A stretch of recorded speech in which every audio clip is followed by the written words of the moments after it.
అంతలు ఉన్నాయా?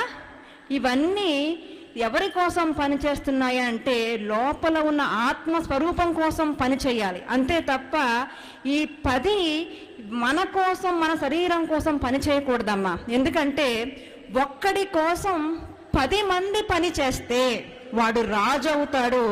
10 మంది కోసం ఒక్కడు పని చేస్తే వాడు ఏమైపోతాడు? దాసుడైపోతాడు.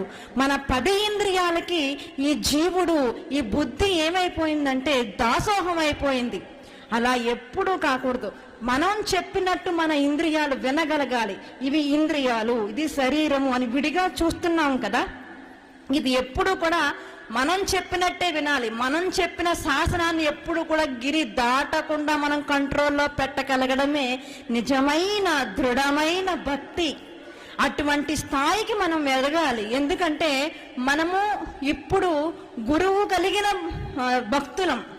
గురువు లేని భక్తుడికి, గురువు కలిగిన భక్తుడికి ఇదే తేడా.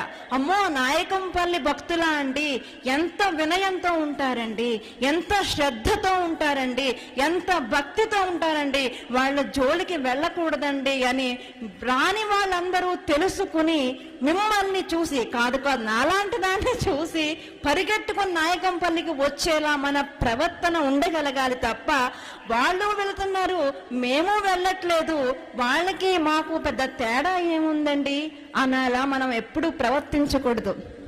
కాబట్టి మనం ఎప్పుడూ కూడా సక్రమమైన మార్గంలో నడవాలి.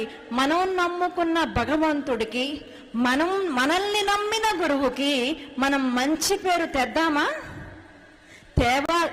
ఎంతమంది తీసుకొస్తారు? చేతులు పైకెత్తండి అసలు.